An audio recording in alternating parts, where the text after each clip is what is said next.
Hello बच्चों, आप सबका स्वागत है ब्राइट माइंड्स एकेडमी पर। बच्चों, आज मैं शुरू करने वाला हूँ क्लास 10th की साइंस का चैप्टर नंबर सेकंड, जो कि मोस्ट इंपोर्टेंट चैप्टर है, एसिड बेसिड एंड साल्ट।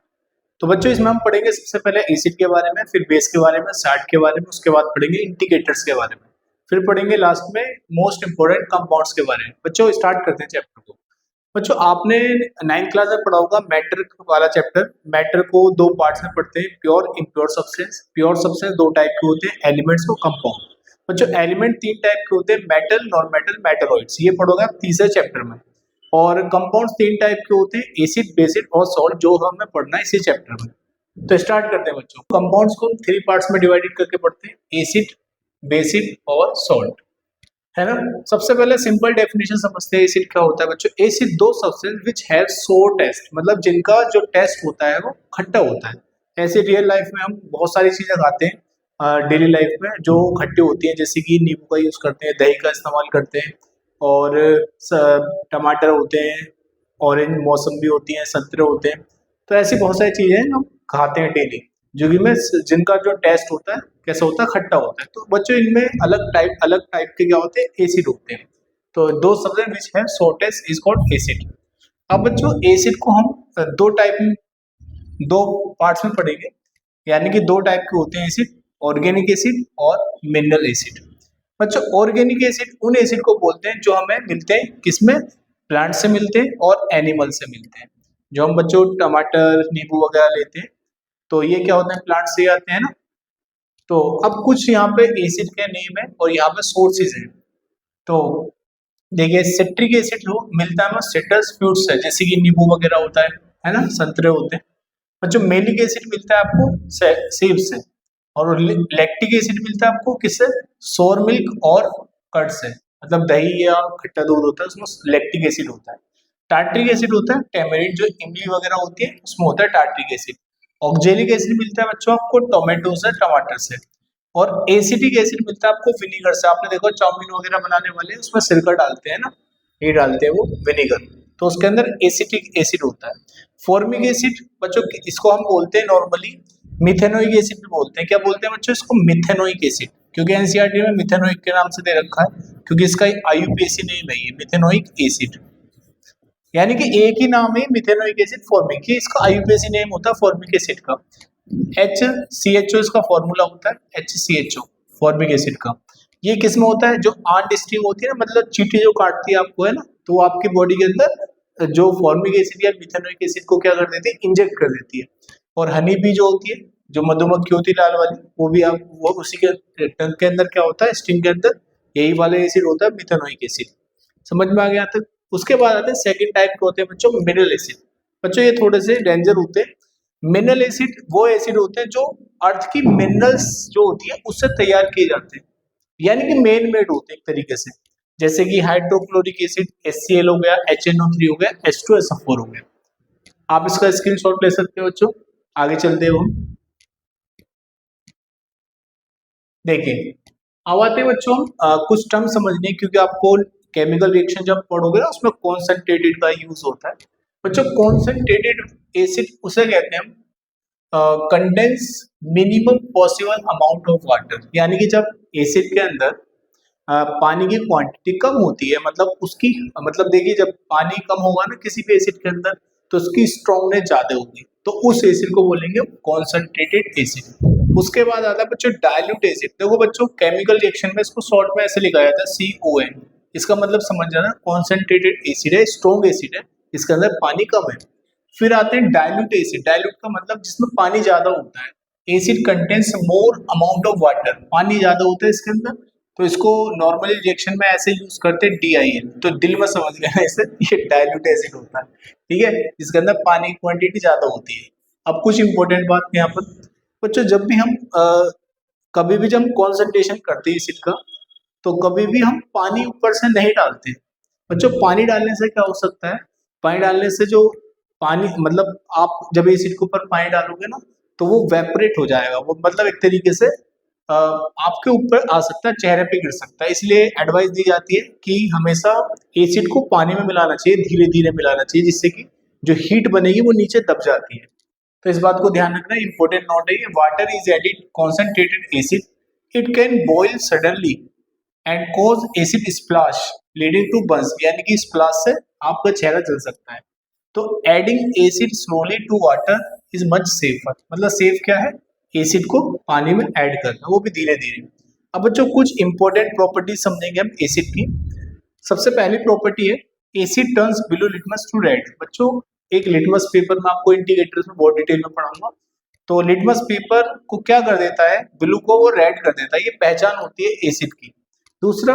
दूसरी प्रॉपर्टी होती है एसिड सॉल्यूशन कंडक्ट इलेक्ट्रिसिटी। बच्चों एसिड के सॉल्यूशन में इलेक्ट्रिसिटी कंडक्शन होता है, जैसे कि बच्चों जैसे बीकर है, तो आपने यहाँ पर आपने एक बैटरी लगा दी, ठीक है, यहाँ पर बैटरी नहीं ली है इसने, तो एक दो रोड लेकर आपने इसके अंदर डाली एसिड के सॉल्यूशन में, तो एक बैटरी लगा दी, एक बल्ब लगा है, तो जब आप स्विच को ऑन करेंगे तो ये बल्ब जलने लग जाएगा, क्योंकि इसके अंदर बच्चों एसिड के अंदर आयंस होते हैं। आयंस क्या करते हैं, कंडक्शन में हेल्प करते हैं इलेक्ट्रिसिटी में।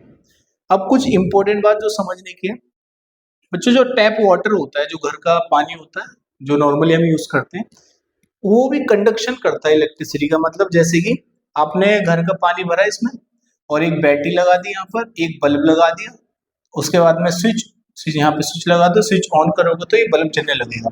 ऐसा इसलिए बच्चों क्योंकि उसमें जो टैप वाटर होता है ना, उसके अंदर आयंस होते हैं। क्या होते हैं बच्चों, आयंस, सॉल्ट के आयंस होते हैं उसके अंदर। तो जब आयंस होंगे सॉल्ट के, तो वो कंडक्शन करेंगे इलेक्ट्रिसिटी का, इलेक्ट्रॉन को लेके जाएंगे, है ना, कैरियर काम करेंगे।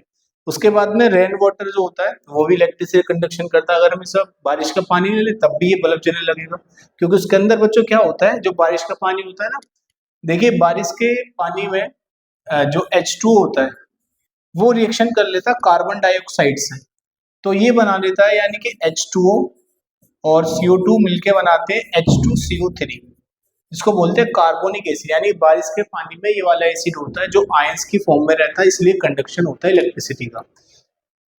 उसके बाद बच्चों जो डिस्टिल वाटर होता है वो आयनाइज नहीं होता, मतलब एक तरीके से उसमें आयंस नहीं होते हैं, मतलब एक तरीके से बच्चों डिस्टिल वाटर एकदम प्योर पानी होता है, बिल्कुल प्योर पानी जिसके अंदर आयंस नहीं होते। इसी वजह से बच्चों अगर हम यहाँ पे डिस्टिल वाटर ले देंगे ना, ये बल्ब जलेगा नहीं, यानी कि वो आयन नहीं होंगे तो कंडक्शन नहीं होने का इलेक्ट्रिसिटी का।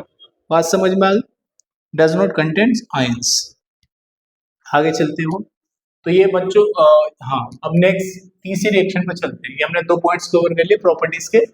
बच्चों तीसरी जो रिएक्शन, ये रिएक्शन है, यानी कि जब बच्चों कोई एसिड की रिएक्शन, कोई भी एसिड है उसकी रिएक्शन कराई जाती है सोडियम कार्बोनेट यानी मेटल के कार्बोनेट से, जैसे सोडियम कार्बोनेट या सोडियम हाइड्रोजन कार्बोनेट से, तो एक सॉल्ट बनेगा और कार्बन डाइऑक्साइड निकलेगी और H2O बनेगा।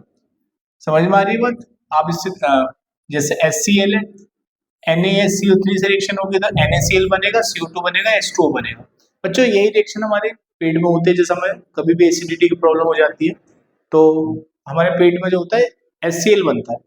जो हम इनू लेते हैं तो उसमें NaHCO3 की क्वांटिटी होती है, तो हम पेट जब इसका यूज करते हैं तो वो क्या करता है, जो आपने NaCO3 लिया है तो आपके पेट के अंदर एसिड को न्यूट्रलाइज करके सॉल्ट बना देगा, CO2 गैस बनती है, तो CO2 डकार आती है ना, तो CO2 बाहर निकल जाती है। तो ये रिएक्शन हो गया हमारी फर्स्ट। अब आते हैं नेक्स्ट इक्वेशन। तो बच्चों अब जो आएंगी रिएक्शन आएंगी, थोड़ा सा समझ लो इसको। तो फोर्थ प्रॉपर्टी है बच्चों, जब कोई एसिड मेटल से रिएक्शन करेगा, यानी कि जिंक की रिएक्शन जब हम एसिड से कराएंगे HCl से, तो एक तो जिंक क्लोराइड बनेगा, यानी कि मेटल का क्लोराइड, एक बनेगी हाइड्रोजन गैस। ये मोस्ट इंपोर्टेंट है, ठीक है। यानी कि जब कोई एसिड मेटल से रिएक्शन करता है तो क्या बनती है, जब एसिड मेटल से रिएक्शन करेगा एक तो सॉल्ट बनेगा, ये पॉइजनस सॉल्ट हो सकता है, ये एसिड आपके पेट को खराब भी कर सकता है, और हाइड्रोजन गैस बनती है। यानी कि इसलिए बोला जाता है बच्चों, जो दही होती है, कर्ड्स और सोर फूड स्टफ, यानी कि जो खट्टे स्वाद वाले फूड होते हैं उनको मेटल के वेजल में नहीं रखना चाहिए। जैसे बच्चों दही वगैरह होती है ना, आपने देखा होगा दही ज्यादातर लोग दुकानदार क्या करते हैं, जो वैसे वो होती है चीनी मिट्टी का जो बर्तन होता है उस पर जमाते हैं उसमें, क्योंकि बच्चों मेटल का नहीं होता। और जो बहुत सारे जो दूधिया होते हैं स्टील वाले में जमाते हैं, वो गलत है, क्योंकि बच्चों दही के अंदर होता है लैक्टिक एसिड मेटल से रिएक्शन करेगा तो कुछ पॉइजनस साल्ट बनाएगा, और जिसको आप कंज्यूम करेंगे ना आपको फूड पॉइजनिंग हो सकती है। इसलिए जो दही चीनी मिट्टी के बर्तन में जमी होती है वो सबसे अच्छी दही होती है। तो कभी भी खट्टे जो होते हैं ना जैसे फूड, उनको कभी भी मेटल के कंटेनर में नहीं रखना चाहिए, जब फूड पॉइजनिंग हो सकती है, क्योंकि क्या बनता है बच्चों, पॉइजनस सॉल्ट बनता है। अब आते हैं नेक्स्ट रिएक्शन पर। बच्चों जब एसिड की रिएक्शन किसी भी बेस से कराई जाती है तो क्या बनेगा, सॉल्ट बनेगा, वाटर बनेगा। इसी को बोलते हैं हम न्यूट्रलाइजेशन रिएक्शन, यानी कि जब एसिड बेस से रिएक्शन करता है तो उसके इफेक्ट को न्यूट्रलाइज कर देता है। यानी कि जैसे हमने लिया हाइड्रोक्लोरिक एसिड और सोडियम हाइड्रोक्साइड, तो ये बेस है, ये एसिड है ना, ये बेस है। तो इसके इफेक्ट को क्या करेगा, न्यूट्रलाइज करेगा, यहाँ पे सॉल्ट बनाएगा NaCl और वाटर बनेगा। तो इसी रिएक्शन को बोला जाता है न्यूट्रलाइजेशन रिएक्शन। इंपॉर्टेंट रिएक्शन है, ध्यान रखना इसकी। कोई भी एसिड को जब किसी भी बेस से रिएक्शन करेगा तो क्या बनेगा, सॉल्ट बनेगा और वाटर बनेगा। अब आते हैं नेक्स्ट रिएक्शन पर।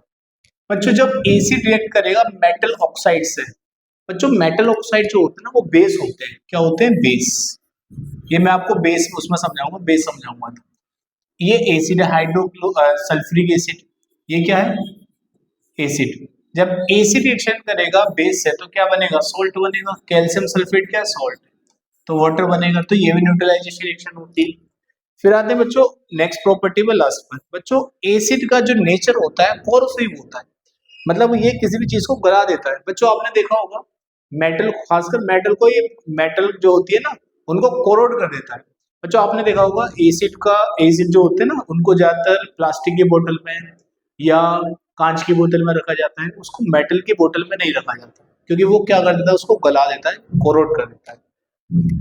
समझ में आ गया होगा। अब आते हैं बच्चों नेक्स्ट टॉपिक पर, स्ट्रॉन्ग एसिड, है ना। बच्चों स्ट्रॉन्ग एसिड किसे कहते हैं, स्ट्रॉन्ग एसिड वो एसिड होता है जो पानी में घोलने पर एकदम कंप्लीट रूप से पूरी तरीके से आयनाइज हो जाए, मतलब अपने आयंस में टूट जाए और लार्ज अमाउंट में H+ आयन प्रोवाइड करे, उसको बोलते हैं स्ट्रॉन्ग एसिड। तो डेफिनेशन यही है, strong acid is an acid that completely ionize, ionize का मतलब आयन में टूट जाना, पूरी तरीके से आयनाइज हो जाता है वाटर के अंदर और लार्ज अमाउंट में क्या देगा आपको, H+ आयंस। तो ऐसे एसिड को बोलते हैं स्ट्रॉन्ग एसिड। जैसे कि रिएक्शन हम दिखाएंगे यहाँ पर, जैसे कि HCl, ठीक है, HCl इसको पानी में घोला जाता है ना तो ये कंप्लीटली H+ और Cl नेगेटिव में टूट जाता है, मतलब आयनाइज हो जाता है और लार्ज अमाउंट में H+ आयन प्रोवाइड करता है। अब कुछ एग्जाम्पल है, इनको एकदम रट लेना। जो स्ट्रॉन्ग एसिड के एग्जाम्पल्स हैं, पहला है hydrochloric acid HCl, H2SO4, sulphuric acid और तीसरा है नाइट्रिक एसिड। एकदम याद हो जाए आपको, ये इंपॉर्टेंट है ना ये। अब आगे चलते हैं।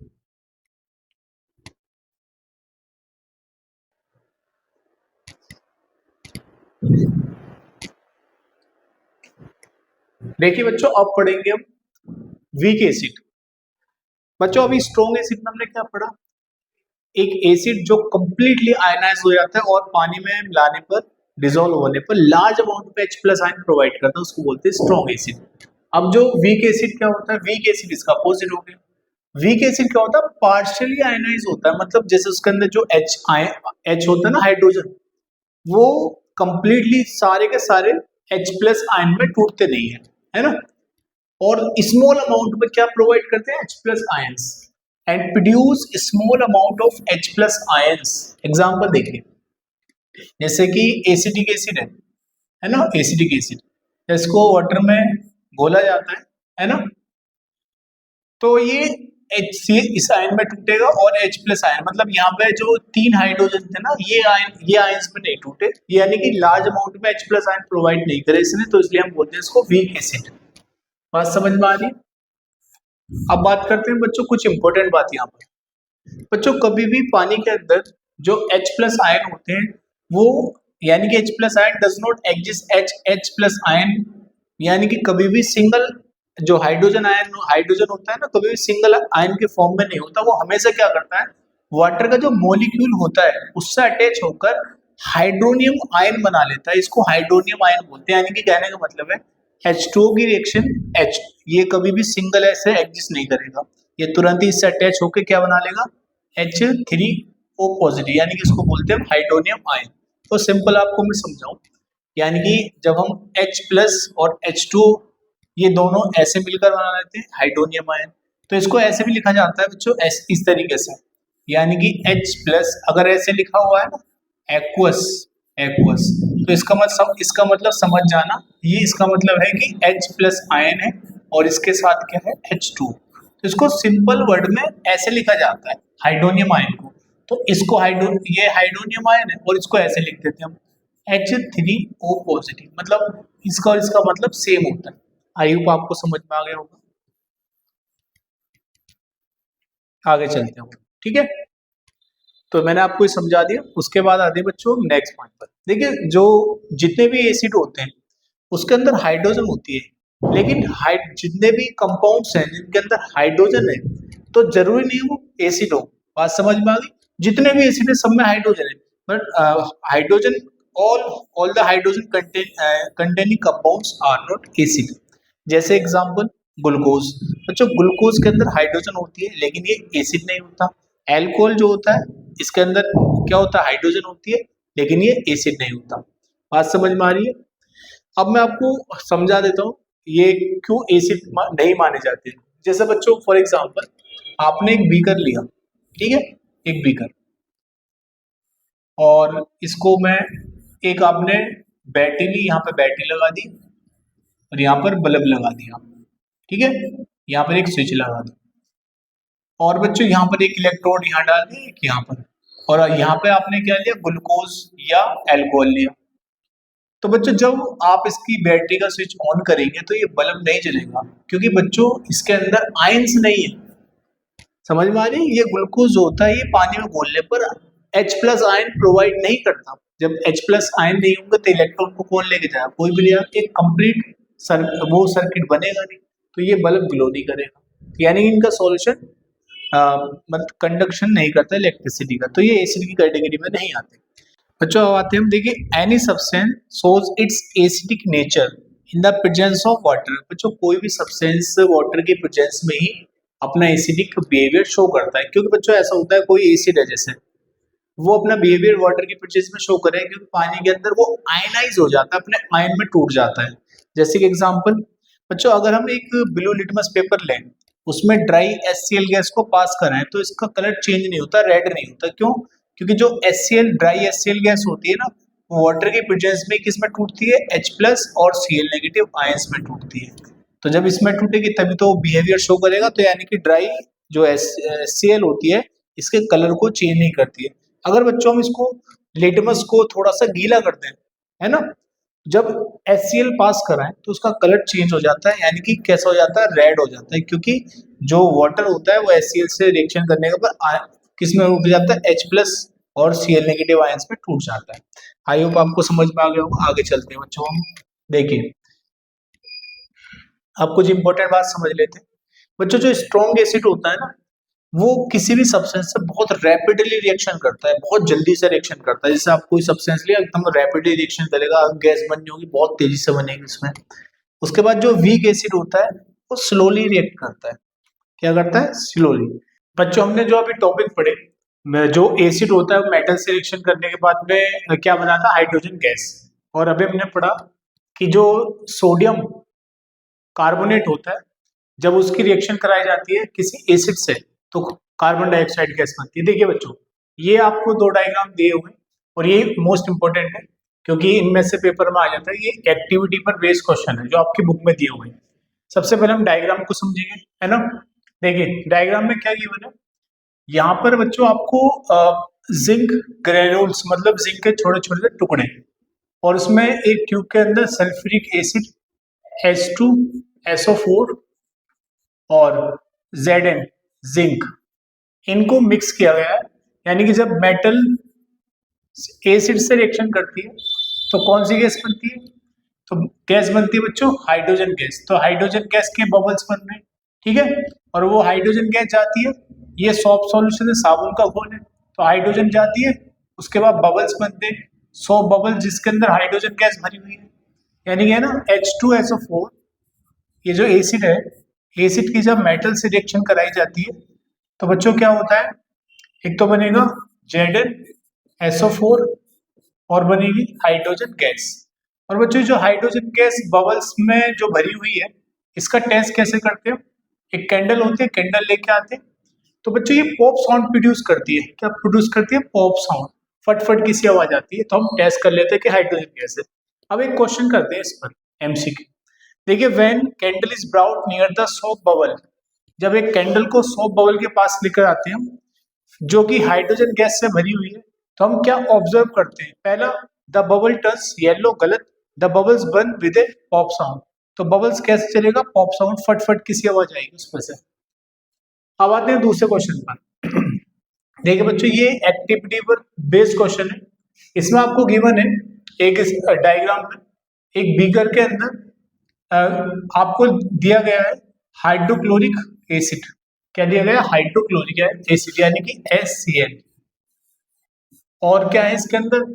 Sodium carbonate, Na2CO3, sodium carbonate. बच्चों, जब HCl की सोडियम कार्बोनेट के साथ रिएक्शन कराई जाती है, एक तो NaCl कॉमन साल्ट बनता है, कार्बन डाइऑक्साइड बनती है और वाटर बनता है। क्या बनता है? वाटर। ये मैंने बता रखा है आपको। तो बच्चों यहाँ से गैस बननी स्टार्ट हो जाती है। और आप अब देखो बच्चों, जब गैस यहाँ से जाएगी तो आपके पास एक बीकर है, उसमें कैल्शियम हाइड्रोक्साइड है। क्या है बच्चों? कैल्शियम हाइड्रोक्साइड है ना। बच्चों ये जो वो सॉल्यूशन होता है ना कैल्शियम हाइड्रोक्साइड का, जब इसमें हम कार्बन डाइऑक्साइड पास कराते हैं ना, तो इसका जो कलर होता है वो मिल्की हो जाता है। कैसा हो जाता है? मिल्की। तो हम टेस्ट कर लेते हैं कि कौन सी गैस है? कार्बन डाइऑक्साइड गैस है। बात समझ में आ गई? देखिए, अब हम इस पर एक क्वेश्चन करते हैं। In the reaction shown in the figure, what is observe when the produced gas is pass through the calcium hydroxide? Solution for a short duration. बच्चों, अगर हम शॉर्ट ड्यूरेशन के लिए जो कैल्शियम हाइड्रोक्साइड का जो सॉल्यूशन होता है उसमें कार्बन डाइऑक्साइड पास करा रहे हैं, तो उसका जो कलर होता है मिल्की हो जाता है। लेकिन एक बात ध्यान रखना, अगर हम ज्यादा एक्सेस अमाउंट में कराएंगे तो बच्चों वो कलर जो है ना डिसअपियर भी हो जाता है। बट यहाँ पे बोला शॉर्ट ड्यूरेशन के लिए, तो क्या बनेगा? तो उसका मिल्की कलर हो जाएगा। द सॉल्यूशन टर्न्स ऑरेंज, गलत। द सॉल्यूशन effervescence violently, गलत। The solution turns milky due to the formation of precipitate. The solution remains colourless, ये बिल्कुल करेक्ट है। तो कैसा बन जाता है? मिल्की कलर हो जाता है। ठीक है, अब आते हैं नेक्स्ट टॉपिक पर। बच्चों, अभी हमने समझा एसिड के बारे में, हमने एसिड के टाइप्स पढ़े, स्ट्रॉन्ग एसिड, वीक एसिड, और हमने पढ़ी एसिड की केमिकल प्रॉपर्टीज। बच्चों, अब आते हैं नेक्स्ट टॉपिक पर, बेस पर। बच्चों, बेस क्या होता है? अब बेस एक ऐसा सब्सटेंस होता है जिसका टेस्ट कैसा होता है? बिटर। बच्चों, बिटर मतलब कड़वा स्वाद, जैसे कि करेला है ना। करेला का स्वाद होता है ना कड़वा, जैसे आपने देखा होगा खीरे खाते हैं, है ना, खीरे को ऊपर से रगड़ते हैं तो ऊपर झाग झाग सकता कड़वा होता है वैसे तो वो बेस होता है उसके अंदर। तो हम समझते हैं बच्चों बेस के बारे में। बच्चों, बेस जो होते हैं, तो हमने डेफिनेशन समझ ली, सिंपल डेफिनेशन है बिटर टेस्ट है। अब देखिए बेस क्या होते हैं बच्चों? केमिकली अपोजिट होते हैं किसके? एसिड के। यानी कि बच्चों, अगर हम एसिड की बेस से रिएक्शन करा दें तो वो उसको न्यूट्रलाइज कर देता है, मतलब सॉल्ट बन जाता है और वाटर बनता है। मतलब कहने का मतलब है एसिड का अपोजिट होता है बिल्कुल बेस। और बच्चों, मेटल के ऑक्साइड जैसे कि कैल्शियम ऑक्साइड, मैग्नीशियम ऑक्साइड, है ना, जितनी मेटल के बाद में ऑक्साइड लगेगा वो क्या होता है? बेस होता है। और बच्चों, मेटल का हाइड्रोक्साइड भी क्या होता है? बेस होता है, जैसे कि lead oxide, calcium hydroxide, calcium oxide, ये सब क्या होते हैं? बेस होते हैं। जैसे कि एल्यूमिनियम, एल्यूमिनियम ऑक्साइड बच्चों ये भी बेस होता है। वैसे एम्फोटेरिक ऑक्साइड होता है, बेसिक नेचर भी होता है इसका, एसिडिक भी होता है। और एल्यूमिनियम हाइड्रोक्साइड बच्चों ये भी क्या होगा? बेस, बेस होगा। मेटल के ऑक्साइड और मेटल के हाइड्रोक्साइड सब क्या होते हैं? बेस होते हैं। अब बच्चों, हम समझते हैं स्ट्रॉन्ग बेस क्या होता है। जैसे हमने स्ट्रॉन्ग एसिड समझा था बच्चों, जब कोई बेस, अब देखो यहाँ उसमें क्या था? एसिड, स्ट्रॉन्ग एसिड क्या था? जो लार्ज अमाउंट में H+ आयन देता था बच्चों, लेकिन यहाँ पे जो प्रॉपर्टी होती है ना बेस की, वो OH नेगेटिव आयन से रिलेटेड होती है। तो स्ट्रॉन्ग बेस क्या होता है? A base which is completely ionized in water and produce a large amount of OH negative ions, मतलब जिनको पानी के अंदर वो डिसॉल्व हो जाते हैं और लार्ज अमाउंट में OH नेगेटिव आयंस प्रोवाइड करते हैं, उनको बोलते हैं स्ट्रॉन्ग बेस। जैसे कि बच्चों, जैसे सोडियम हाइड्रोक्साइड है, हम इसको पानी में डिसॉल्व कर दें ना तो Na पॉजिटिव और OH नेगेटिव आयंस बनता है। तो ये आयनाइज हो गए वाटर के अंदर और लार्ज अमाउंट में क्या प्रोवाइड करता है, OH नेगेटिव आयंस।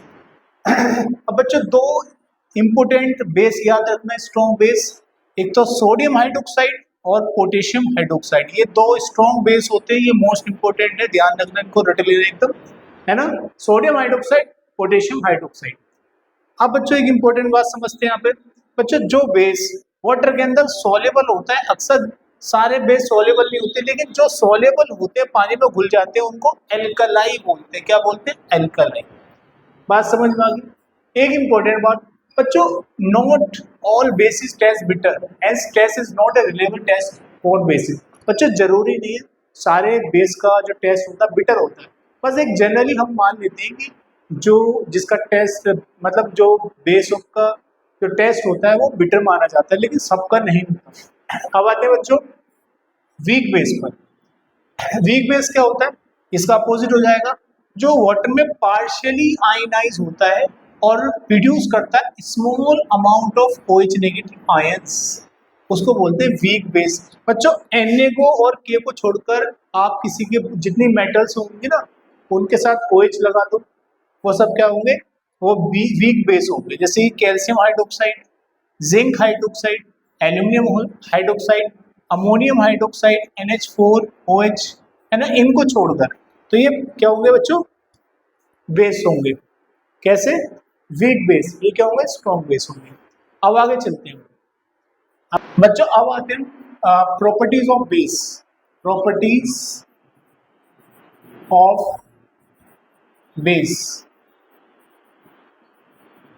बच्चों बेसिस की जो प्रॉपर्टीज होती है, जैसे हमने एसिड की पढ़ी थी, बच्चों जो बेस होता है वो रेड लिटमस को वो ब्लू में कन्वर्ट कर देता है, यानी कि बेसिस या base turns red litmus to blue. तो किस में कन्वर्ट कर देता है वो, ब्लू में कन्वर्ट कर देता है। अब बच्चों दूसरी प्रॉपर्टी, बच्चों जैसे हमने पढ़ी थी अभी एग्जाम जो क्वेश्चन करा था, जिंक की रिएक्शन कराते थे एसिड से तो क्या बनता था, हाइड्रोजन गेट।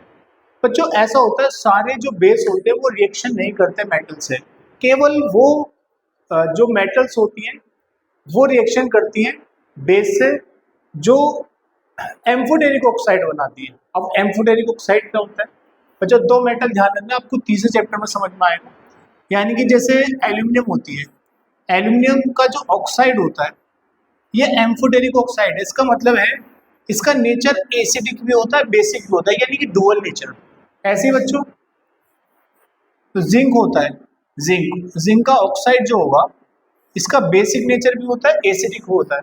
तो यानी कि ये जो मेटल है इनको बोलते हैं, और इनके जो ऑक्साइड है उनको बोलते हैं एम्फोटेरिक ऑक्साइड। क्या बोलते हैं, एम्फोटेरिक ऑक्साइड।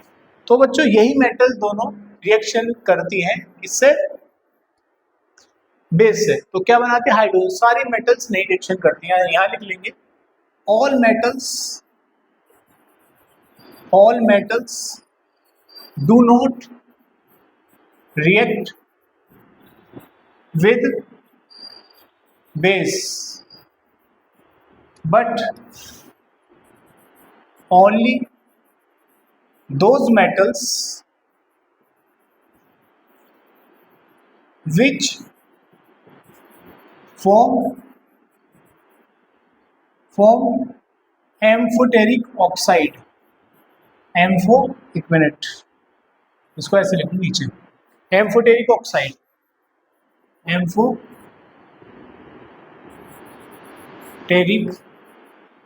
ऑक्साइड। ये आपको और डिटेल में थर्ड चैप्टर में समझ में आएगा। जैसे कि बच्चों जैसे कि अभी बताया मैंने जिंक, है ना, जिंक एम्फोटेरिक ऑक्साइड बनाती है, ये रिएक्शन करेगी बेस से, सोडियम हाइड्रोक्साइड से। सोडियम हाइड्रोक्साइड से रिएक्शन करने के बाद बनेगा सोडियम जिंकेट Na2ZnO2, और कौन सी गैस बनेगी, हाइड्रोजन गैस। हाइड्रोजन गैस, इसको बैलेंस कर देते हैं। यहाँ पर बच्चों 2 है तो यहाँ पर अब फिलहाल अभी 2 कर लेते हैं, तो 2Na हो गया और ऑक्सीजन के 2 हाइड्रोजन, ये बैलेंस है। इसका नाम क्या है, नाम लिख लो सोडियम जिंकेट। ये आपको थर्ड चैप्टर में जाएगा, सोडियम जिंकेट। बात समझ में आ गई। अब आते हैं बच्चों प्रॉपर्टी नंबर थर्ड पर। बच्चों जो बेस होते हैं वो नॉन मेटल के ऑक्साइड से रिएक्शन करने के बाद में सॉल्ट बनाते हैं और वाटर बनाते हैं। देखिए थर्ड प्रॉपर्टी क्या होती है बच्चों, जो बेस होते हैं वो नॉन मेटल के ऑक्साइड से रिएक्शन करने के बाद में सॉल्ट बनाते हैं और क्या बनाते हैं, वाटर बनाते हैं। यानी कि base react with non metal oxide to form salt and water. इस रिएक्शन को देखिए, जैसे कि बच्चों कैल्शियम हाइड्रोक्साइड है ना, कैल्शियम हाइड्रोक्साइड। बच्चों ये बेस है, क्या है ये बेस। जब इसके नॉन मेटल जैसे कार्बन, नॉन मेटल का ऑक्साइड मतलब कार्बन डाइऑक्साइड। एक्चुअली मैं आपको बताऊँ नॉन मेटल के जो ऑक्साइड होते हैं वो या तो न्यूट्रल होते हैं या एसिडिक नेचर होता है उनका। तो बच्चों इसकी जब अब ये एसिड का काम करती है, मतलब इसका एसिडिक नेचर होता है, ये एसिड बेस, तो क्या बनेगा, न्यूट्रलाइजेशन नेचर होगी, सॉल्ट बनेगा और वाटर बनेगा। तो ये बनेगा CO3 कैल्शियम कार्बोनेट CaCO3 और बनेगा H2। ये क्या है, कैल्शियम कार्बोनेट, कैल्शियम कार्बोनेट।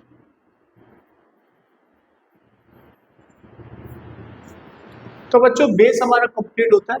आज की वीडियो में इतना ही करते हैं, अब आगे मिलेंगे, हम करेंगे नेक्स्ट वीडियो में सॉल्ट करेंगे और इंडिकेटर्स करेंगे। Thank you so much.